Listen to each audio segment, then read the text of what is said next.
Hello everyone, I welcome you all on this platform. Video we are going to study past perfect continuous tense.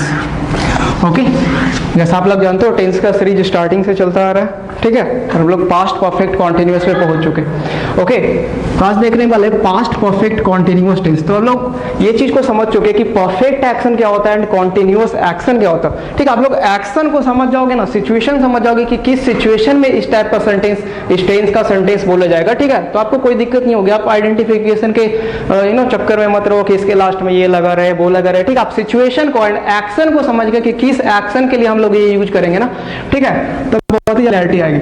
अब देखो कोई perfect action बोलने का मतलब क्या, हम कोई भी एक्शन को बोलते हैं कि वो एक्शन परफेक्ट है, कंप्लीट, ठीक है, तो परफेक्ट बोलते तभी ना जब वो एक्शन 100% कंप्लीट हो जाता, ठीक है, आपके पर्सपेक्टिव से वो 100% एक्शन क्या हो जाता है, कंप्लीट हो जाता है। आपने उस एक्शन को अपना 100% एफिशिएंसी के साथ डन कर लिया, तभी तो आप बोलते हो कि वो एक्शन हमारा क्या हो गया, परफेक्ट हो गया। क्लियर? तो सबसे पहले तो ये हम लोग समझे। और कॉन्टिन्यूअस एक्शन बोलने का मतलब क्या, जो कि गोइंग ऑन है, ठीक है, इन प्रोसेस में जो समझे कि जो भी कॉन्टिन्यूअस एक्शन होती है वो क्या होती है, टेम्पररी होती है, ठीक है, और वो एक पर्टिकुलर पीरियड ऑफ टाइम के बाद वो जाकर परफेक्ट। जैसे आप कोई भी एक्शन परफॉर्म कर रहे हो, ठीक है, जैसे आप होमवर्क कंप्लीट कर रहे हो, ठीक है, या मैथ सॉल्व कर रहे हो, कुछ भी, ठीक है, तो क्या आप वो एक्शन को हमेशा करते रहोगे, जितने आपका एफिशिएंसी है उतने टाइम तक आपने किया और वो एक्शन फिर कंप्लीट हो जाएगा, यही ना होगा। इसका मतलब हमें समझ में आया कि कोई भी कॉन्टिन्यूअस एक्शन आगे जाकर क्या हो जाती है, परफेक्ट। क्लियर? तो अब हम लोग समझेंगे पास्ट की बात की जा रही है, तो पास्ट के किसी पॉइंट ऑफ टाइम पे इस टाइप का एक्शन होगा, ठीक है, तो ये एक्शन होता क्या है कि कोई भी ये इस टेंस में हम लोग किस एक्शन को लिखते हैं, जो एक्शन पास्ट के किसी पॉइंट ऑफ टाइम पे स्टार्ट हुआ, कंटिन्यू रहा और पास्ट में ही फिनिश हो गया। क्लियर? क्या बोल रहे हैं, पास्ट के किसी पॉइंट ऑफ टाइम पे स्टार्ट हुआ, पास्ट में ही कंटिन्यू रहने वाला और पास्ट में ही फिनिश होने वाला, इस टाइप के एक्शन को हम लोग पास्ट परफेक्ट कंटिन्यूअस टेंस में लिखते हैं, ठीक है। तो आप बोल सकते हो it denotes an action, it denotes an action which started in past,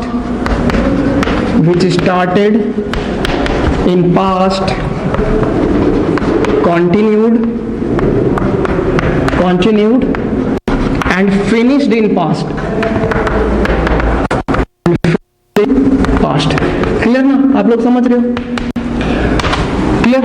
अब हम लोग कौन सा हेल्पिंग वर्ब और कौन सा मेन वर्ब का यूज करेंगे इस टेंस में, ठीक है। तो हम लोग समझ चुके कि कोई भी परफेक्ट एक्शन अगर लिखने की बारी आती है तो परफेक्ट एक्शन के लिए हमें कौन सा फॉर्म चाहिए, हैव फॉर्म। वर्ब का कौन सा फॉर्म, हैव फॉर्म, ठीक है। और पास्ट की बात की तो हैव का पास्ट फॉर्म क्या होगा, हैड। इसका मतलब हमें समझ में आया कि इस टेंस में कौन सा हेल्पिंग वर्ब, हैड का यूज किया जाना, ठीक है। उसके बाद कॉन्टिन्यूअस एक्शन रेफर करने के लिए हमें वर्ब का कौन सा फॉर्म चाहिए, बी फॉर्म, ठीक है। और बी का हैड के साथ हम लोग वर्ब का कौन सा फॉर्म यूज करते हैं, थर्ड फॉर्म। इसी वजह से बी का थर्ड फॉर्म क्या यूज होने वाला है, बीन, ठीक है। तो हैड बीन, और उसके बाद बोल रहा है कॉन्टिन्यूअस एक्शन है। कॉन्टिन्यूअस बोलने का मतलब गोइंग ऑन, तो कोई भी एक्शन अगर गोइंग ऑन है तो कौन से वर्ब के फॉर्म से रेफर करेंगे, वर्ब के आईएनजी फॉर्म से, ठीक है। तो हैड बीन के साथ का आईएनजी फॉर्म लिख दिया जाता, ठीक है। हैड बीन और वर्ब का आईएनजी फॉर्म अगर किसी सेंटेंस, वो एक्शन जो होता है हमारा कौन से टेंस का, पास्ट परफेक्ट कॉन्टिन्यूअस टेंस का।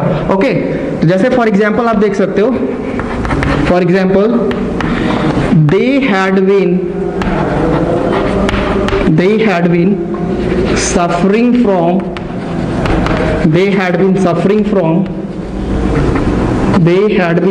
from this situation for 10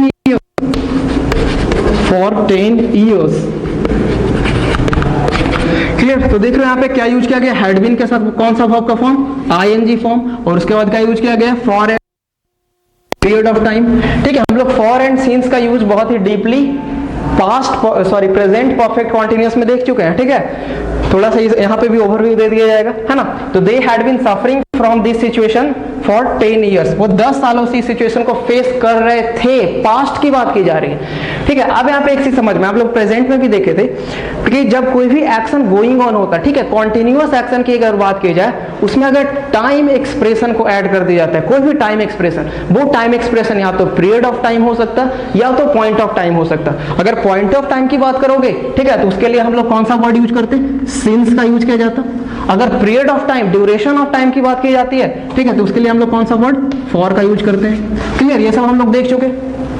जैसे अगर बोल दिया जाए, ठीक है, कि वह ब्रेकफास्ट कर रहा था, ठीक है, थोड़ा सा हिंदी में भी समझ सकते हो, वह ब्रेकफास्ट कर रहा था। क्लियर? तो ये क्या है? पास्ट का कॉन्टिन्यूअस एक्शन है। आप बोल सकते हो he was taking his breakfast, ऐसे हो गया। लेकिन अगर इसी सेंटेंस में एक टाइम ऐड कर दिया जाए, एक टाइम एक्सप्रेशन ऐड कर दिया जाए कि वह 15 मिनट से 20 मिनट से, इस टाइप से, वह 20 मिनट से ब्रेकफास्ट कर रहा था। देखो पास्ट की बात की जा रही है, 20 मिनट से, जैसे टाइम एक्सप्रेशन ऐड कर दिया गया ना, तो ये एक्शन हमारा कॉन्टिन्यूअस, सिर्फ पास्ट कॉन्टिन्यूअस नहीं रहा, अब ये क्या हो गया? पास्ट परफेक्ट कॉन्टिन्यूअस, क्योंकि इसमें एक टाइम मेंशन किया गया कि ये एक्शन किस पॉइंट ऑफ टाइम पे स्टार्ट हुआ और कितने ड्यूरेशन तक ये चला। क्लियर ना? तो इस एक्शन को हम लोग रेफर करने के लिए क्या यूज करेंगे? Past perfect continuous tense. Clear? तो taking breakfast, his breakfast for 20 minutes, for 20 minutes। Okay, आप लोग समझ रहे हो? अच्छा, अब इसको स्ट्रक्चर के फॉर्म में दिया जाए, ठीक है, एक्शन को समझना है, स्ट्रक्चर वगैरह तो ऐसे ही क्लियर हो जाता है। ठीक है, आपको एक्शन का सिचुएशन समझना कि कौन से एक्शन, कौन सा सिचुएशन आएगा, तब हम इस एक्शन को रेफर करेंगे, इस टेंस का यूज किया जाएगा। ठीक है, ऐसा स्ट्रक्चर के फॉर्म में देखा जाए तो सबसे पहले हमारे सेंटेंस का क्या लिखा जाता है? सब्जेक्ट। और अभी हम लोग देखें कि हेल्पिंग वर्ब के तौर पे हैड का यूज किया जाएगा, और हैड के साथ क्या यूज किया जाएगा? बीन। तो सब्जेक्ट प्लस हैड बीन, और चूंकि एक्शन गोइंग ऑन है तो गोइंग ऑन होने की वजह से वर्ब का कौन सा फॉर्म? ING form. तो subject plus had been ING form. उसके बाद क्या यूज किया जाएगा? सेंटेंस का ऑब्जेक्ट। ठीक है, और एक टाइम एक्सप्रेशन को ऐड करने के लिए हम लोग को एक वर्ड चाहिए, क्या? Since and for. और सिंस एंड फॉर के साथ कोई भी, ठीक है, टाइम एक्सप्रेशन को ऐड किया जाएगा। आप लोग टाइम एक्सप्रेशन का यूज समझ चुके कि जब पॉइंट ऑफ टाइम की बात की जाएगी, किसी पार्टिकुलर स्पेसिफिक टाइम की बात की जाएगी, तो हम लोग सिंस का यूज कर रहे हैं। और अगर ड्यूरेशन ऑफ टाइम का बात किया जाएगा, एक पीरियड ऑफ टाइम का बात किया जाएगा, ठीक है, तो हम लोग फॉर का यूज करेंगे। क्लियर ना? तो ये हमारा हुआ पॉजिटिव सेंटेंस का स्ट्रक्चर है। जब एक सेंटेंस अफर्मेटिव फॉर्म में लिखा जाएगा, ठीक है, तो स्टार्टिंग सब्जेक्ट से, उसके बाद हैड बीन, फिर वर्ब का आईएनजी, फिर सेंटेंस का ऑब्जेक्ट, सिंस एंड फॉर के साथ टाइम पीरियड। अब बोला जाएगा कि सर अगर नेगेटिव बनाने की बात आएगी तो, ठीक है, तो हम लोग स्टार्टिंग से ही पढ़ते आ रहे हैं कि जब नेगेटिव सेंटेंस को बनाने की बारी आती, ठीक है, तो हम लोग को एक वर्ड किसकी? नॉट की जरूरत होती है। ठीक है, और नॉट यूज किया जाता तो किसके साथ? सेंटेंस में जो हेल्पिंग वर्ब यूज किया गया है, तो हेल्पिंग वर्ब है यहाँ पे हैड, तो हैड के साथ हेल्पिंग, बस यहाँ पे आप लोग नॉट सफिक्स कर दोगे इस सेंटेंस में, तो यही सेंटेंस हमारा कौन सा? नेगेटिव सेंटेंस में चला जाएगा। ओके, क्लियर ना? ठीक है, तो क्या हो गया? हमारा सब्जेक्ट के साथ हैड और बीच में एक नॉट लगा दिया गया बस। उसके बाद बाकी as it is same structure, सिर्फ नॉट की जरूरत है नेगेटिव बनाने के लिए। क्लियर? उसके बाद अगर आप बोलोगे कि सर इसका क्वेश्चन बनाया जाए तो इंट्रोगेटिव के लिए, ठीक है, तो स्टार्टिंग से ही समझते आ रहे हो कि कोई भी क्लोज एंडेड क्वेश्चन या ओपन एंडेड क्वेश्चन बनाने के लिए, क्लोज एंडेड क्वेश्चन बनाने के लिए हमें सेंटेंस का जो हेल्पिंग वर्ब है उसे सेंटेंस के स्टार्टिंग में करना होता है। अगर ओपन एंडेड क्वेश्चन बनाने की बात आती है, ठीक है, तो सेंटेंस में कोई भी क्वेश्चन वर्ड या WH वर्ड का यूज किया जाता है। ठीक है, तो अगर क्लोज एंडेड बना है तो क्लोज एंडेड के लिए हमें इस हेल्पिंग वर्ब क्या है हमारा? हैड। तो हैड को सेंटेंस के स्टार्टिंग में करना होगा, हैड प्लस सब्जेक्ट। ठीक है, उसके बाद क्या यूज किया जाए? हैड को सेटिस्फाई करने के लिए बीन चाहिए, और क्योंकि कॉन्टिन्यूअस एक्शन है तो फिर से कॉन्टिन्यूअस एक्शन के लिए वर्ब का कौन सा फॉर्म? ING form. ठीक है, उसके बाद सेंटेंस का ऑब्जेक्ट, फिर सिंस एंड फॉर के साथ क्या यूज कर दिया जाएगा? टाइम।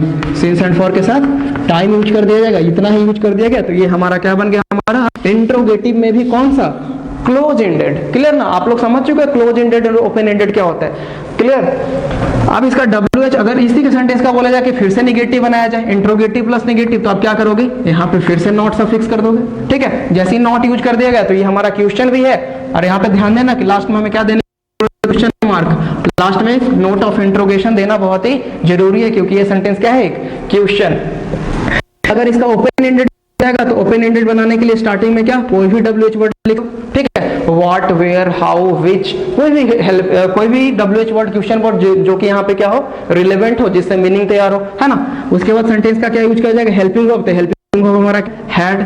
उसके बाद सेंटेंस का सब्जेक्ट बीन, ठीक है, हैड को सेटिस्फाई, फिर वर्ब का कौन सा फॉर्म, ING फॉर्म, फिर ऑब्जेक्ट, फिर एज इट इज, जो भी है। क्लियर ना। तो आप लोग आई थिंक स्ट्रक्चर का जो होता है, स्ट्रक्चर किस फॉर्म में तैयार होता है वो आप समझ गए होंगे।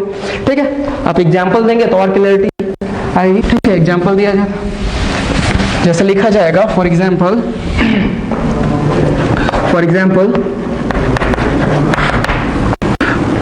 आई had been waiting for you,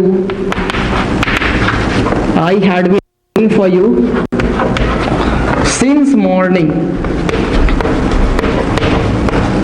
देख रहे हो यहाँ पे मॉर्निंग में क्या है, एक स्पेसिफिक टाइम की बात की जा रही है, पॉइंट ऑफ टाइम की, इस वजह से यहाँ पे क्या यूज किया गया है, सिंस। ठीक है, I had been waiting for you since morning. अगर यहाँ पे बोल दिया जाता है ना 4 आवर्स, तो 4 आवर्स के लिए आप लोग क्या यूज करते, फॉर, क्योंकि 4 आवर्स की बात की जाती है तो 4 आवर्स एक ड्यूरेशन हो जाता, एक पीरियड हो जाता, तो उसके लिए आप लोग क्या यूज करते, फॉर। ठीक है, अगर इस सेंटेंस के नेगेटिव बनाने की बात है कि तो हम लोगों ने स्ट्रक्चर में देखा कि नॉट जब भी सफिक्स किया जाता है, नॉट जब भी यूज किया जाता है तो सेंटेंस के हेल्पिंग वर्ब के साथ, तो हेल्पिंग वर्ब हमारा क्या है, हैड, और हैड के साथ क्या यूज कर दिया जाएगा, नॉट। तो हमारा सेंटेंस क्या, I had not been waiting for you since morning, as it is. Clear. अगर बोला जाए सेंटेंस का इंट्रोगेटिव बनाइए, तो इंट्रोगेटिव बनाने के लिए क्या है, तो हेल्पिंग वर्ब हमारा क्या हुआ, हैड। उसके बाद सेंटेंस का सब्जेक्ट, तो had I been waiting for you since morning. ठीक है, अब यहाँ पे ध्यान दोगे कि लास्ट में क्या देना होगा आपको, क्वेश्चन मार्क। ठीक है, क्योंकि यहाँ से अब ये क्वेश्चन स्टार्ट हो गया, समझ रहे हो ना। ठीक है, अगर फिर सेंटेंस का क्या नेगेटिव बना दिया जाए, इंट्रोगेटिव प्लस नेगेटिव, तो आपको यहाँ पे नॉट लगाने की जरूरत है। ठीक है, had I not been waiting for you since. Clear. तो आपको एक और ये क्लियरिटी आ गई होगी। ठीक है, सिंस एंड फॉर का यूज। ठीक है, थोड़ा सा सिंस एंड फॉर का यूज फिर से रिकैप कर लेते। ठीक है, हम लोग ऐसे डिटेल में देख चुके हैं प्रेजेंट परफेक्ट कॉन्टिन्यूअस में, है ना। तो थोड़ा सा रिकैपिचुलेशन कर दिया जाता है सिंस एंड फॉर का, है ना। तो सिंस की बात की जाती है, ठीक है, सिंस एंड फॉर की बात की जाती है। ठीक है, ये दोनों कब यूज होगा।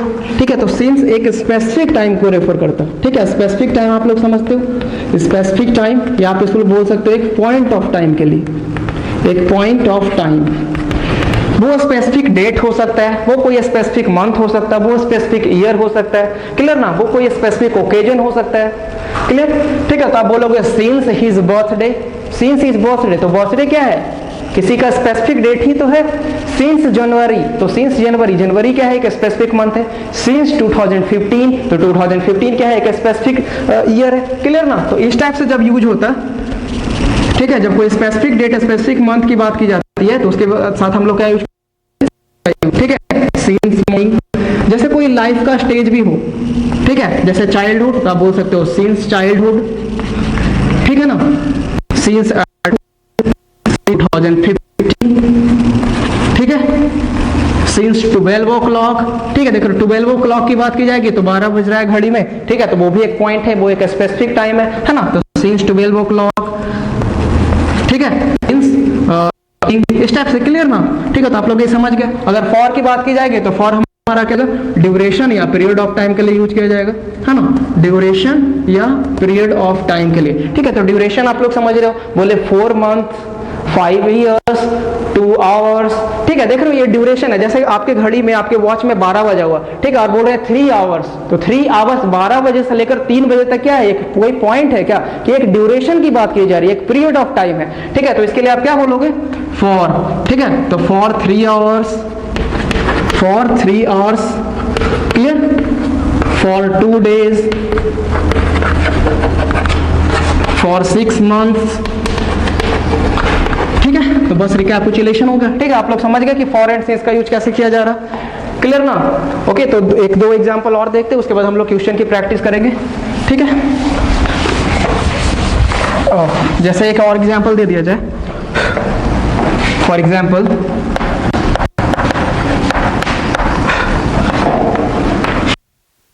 he working in this organization.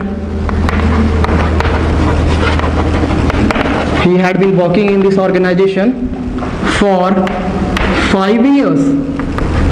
देख रहे हो 5 years यूज किया गया, मतलब एक ड्यूरेशन की बात की जा रही है, इस वजह से इसके साथ क्या यूज किया गया है, फॉर का यूज। ठीक है, तो he had been working in this organisation for 5 years, वो 5 सालों से इस कंपनी में, इस ऑर्गेनाइजेशन में काम कर रहा था, ऐसा हिंदी में सेंटेंस बनता है। ओके ना, ठीक है, फिर लिख सकते हैं she had been preparing a project, या ऐसे बोल सकते हो she has been completing her project. ठीक है, सिंस लास्ट नाइट। ठीक है, तो लास्ट नाइट की बात की जा रही है, तो लास्ट नाइट क्या है, एक स्पेसिफिक डेट है ना, एक स्पेसिफिक डे की बात की जा रही है, कल रात। ठीक है, तो इसकी वजह से इसके साथ क्या यूज किया गया, सिंस का यूज। ठीक है, आप नेगेटिव बनाना चाहोगे तो बस नॉट सफिक्स करना है, किसके साथ, हेल्पिंग वर्ब के साथ। यही ध्यान रखना कि नॉट जब भी यूज किया जाएगा तो कभी मेन वर्ब के साथ नहीं, सेंटेंस में जो हेल्पिंग वर्ब यूज किया गया है उसके साथ नॉट का यूज किया जाएगा। ओके, तो आई होप आप लोग समझ गए होंगे, है ना। तो अब हम लोग कुछ क्वेश्चंस की प्रैक्टिस करते हैं, उसके बाद आपको होमवर्क के फॉर्म में भी कुछ दे दिया जाएगा। Okay guys, okay, now we have some practice question. ठीक है, फर्स्ट क्वेश्चन देखोगे, देखो mister Sharma dash on this project dash 2 years। ठीक है, अब इस 2 years को एब्जॉर्ब किया जाए। ठीक है, तो एक ड्यूरेशन ऑफ टाइम, एक पीरियड ऑफ टाइम है। ठीक है, तो अभी हम लोगों ने समझा कि जब भी आप period of time, duration of time की बात करोगे, ठीक है, तो सिंस एंड फॉर में से किसकी बात की जाएगी, फॉर की बात, है ना। तो यहाँ पे तो फॉर यूज कर दिया गया। ओके, अब बोला जाएगा कि सेंटेंस को आपको पास्ट परफेक्ट कॉन्टिन्यूअस में लिखना, तो इसके लिए हमें हेल्पिंग वर्ब क्या चाहिए, हैड, और हैड के साथ क्या लिखना होगा, बीन। तो हैड बीन और वर्क का आईएनजी फॉर्म क्या हो जाएगा, वर्किंग। क्लियर ना। ठीक है, तो आप सेंटेंस क्या तैयार हुआ, mister Sharma had been working on this project for 2 hours। देख रहे हो ना कैसा सेंटेंस बन रहा। ठीक है, हैड बीन के साथ वर्ब का आईएनजी फॉर्म यूज किया जा रहा है, और आगे हमें देखना है फॉर एंड सिंस फील करते टाइम। ठीक है, कि आगे जो लिखा हुआ है वो पीरियड ऑफ टाइम है या एक स्पेसिफिक टाइम या पॉइंट ऑफ टाइम। क्लियर ना, इसी को देखकर आप फॉर एंड सिंस को फील करोगे। ओके, नेक्स्ट सेंटेंस में लिखा हुआ है बी डैश विथ हिम।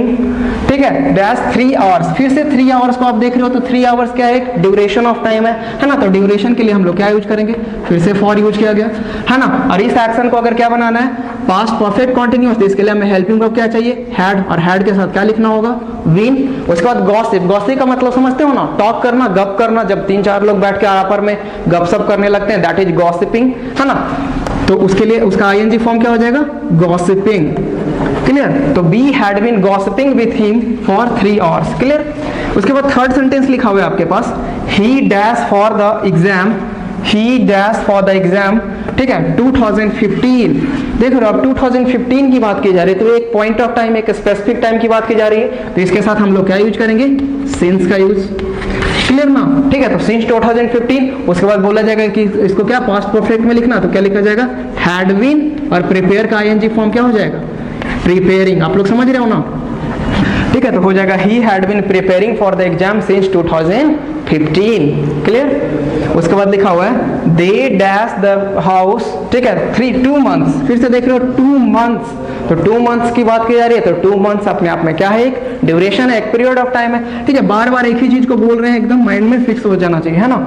ठीक है, तो फॉर यूज किया गया। उसके बाद जब इसके साथ आईएनजी फॉर्म लगाओगे, ठीक है, कॉन्टिन्यूअस एक्शन में लिखने के लिए क्या होगा, हैड बीन के साथ पेंट का आईएनजी फॉर्म, पेंटिंग, है ना। तो क्या हो जाएगा, they had been painting the house for 2 months। Okay, are you getting my point ना।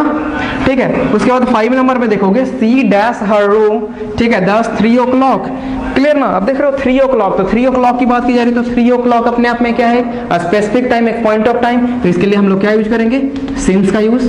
क्लियर। और इसके साथ अगर आईएनजी फॉर्म मतलब पास्ट परफेक्ट कॉन्टिन्यूअस में लिखना हो, तो सी हैड बीन, और क्लीन का आईएनजी फॉर्म क्या हो जाएगा, क्लीनिंग। तो she had been cleaning her room since 3 o'clock। Okay, समझ रहे हो ना। ठीक है, नेक्स्ट अगर देखा जाए 6 नंबर में, तो you dash for him since your last birthday. अब यहाँ पे देखोगे सिंस योर लास्ट बर्थडे। ठीक है, तो यही समझना है। अगर बोला जाएगा since his wedding, since he left the village, जैसा लिखा गया सिंस योर लास्ट बर्थडे, तो ये सब जब बात की जाती है तो वो स्पेसिफिक डेट पे होगा कि नहीं। अगर बोले सिंस हिज वेडिंग, तो वेडिंग, किसी का मैरिज किसी स्पेसिफिक डेट पे ही होगा ना, किसी स्पेसिफिक डे पे, इस वजह से उसके साथ हम लोग क्या यूज करेंगे, सिंस का यूज, है ना। तो देख रहे हो यहाँ पे क्या यूज किया गया, सिंस योर लास्ट बर्थडे। और बेट का जब आईएनजी फॉर्म बनाया जाएगा, ठीक है, और पास्ट परफेक्ट कॉन्टिन्यूअस की बात आएगी तो हैड बीन के साथ बेट का आईएनजी फॉर्म क्या लिखा जाएगा, वेटिंग। तो सेंटेंस तैयार हुआ, you had been waiting for you since your last birthday. ठीक है, नेक्स्ट सेंटेंस भी है, he dash a glass of milk, he dash a glass of milk for 15 minutes। ठीक है, आप इस 15 मिनट्स को ऑब्जर्व करोगे तो 15 मिनट्स क्या है, अपने आप में ड्यूरेशन ऑफ टाइम है, एक पीरियड ऑफ टाइम है। इसके साथ क्या यूज किया जाएगा, फॉर का यूज, क्लियर ना। आगे आपके पास ऑप्शन में टेक है, तो टेक का आईएनजी फॉर्म क्या हो जाएगा, टेकिंग। तो किसके साथ लिखा जाएगा, हेल्पिंग वर्ब हैड बीन के साथ जब वर्ब का आईएनजी फॉर्म टेकिंग लिख देगो, ठीक है, तो ये हमारा एक्शन बन जाएगा पास्ट परफेक्ट कॉन्टिन्यूअस का, he had been taking a glass of milk for 15 minutes। Clear. Last sentence we have, Arush dash his project for 2 hours। Clear. देखो for 2 hours, ये आपको एक बार लिख दिया गया है ना, for 2 hours duration of time है। अब आपके पास लिखा हुआ है डेकोरेट, तो डेकोरेट का आईएनजी फॉर्म क्या होता है, डेकोरेटिंग, सबको पता है ना। तो आरुष के अकॉर्डिंग क्या लिखा जाएगा, हैड बीन, डेकोरेट का आईएनजी फॉर्म क्या हो जाएगा, डेकोरेटिंग, है ना। तो Aarush had been decorating his project for 2 hours। Clear ना। यहाँ पे आपको कोई कंफ्यूजन का चीज ही नहीं कि हैड और हैज और हैव में तो होता है सिंगुलर और प्लूरल का, लेकिन हैड तो सबके लिए कॉमन है। सिंगुलर सब्जेक्ट की बात करो, प्लूरल सब्जेक्ट की बात करो, मींस आई हो, बी हो, यू हो, ही हो, सबके साथ हैड कॉमन है। ठीक है, तो आपको इसमें वर्ब यूज करने में कोई दिक्कत नहीं, ओके ना। ठीक है, तो हैड बीन के साथ जब वर्ब का आईएनजी फॉर्म, तो वो एक्शन किस चीज का होगा, पास्ट परफेक्ट कॉन्टिन्यूअस का। ओके, आप लोग समझ गए होंगे। अब कुछ क्वेश्चंस आपको होमवर्क के फॉर्म में दे दिया जाएगा। ओके, चलो, ओके, ये कुछ क्वेश्चंस, ठीक है, और 10 क्वेश्चंस है आप लोग के लिए होमवर्क के फॉर्म में। ठीक है, आप लोग इसे कंप्लीट कर लोगे और नेक्स्ट वीडियो में हम लोग फ्यूचर इंडेफिनिट को डिस्कस करेंगे। ओके, आप लोग स्टार्टिंग से लेक्चर देखोगे तो बिल्कुल ही, है ना, सिस्टमेटिक वे में चीजें समझ में आएगी।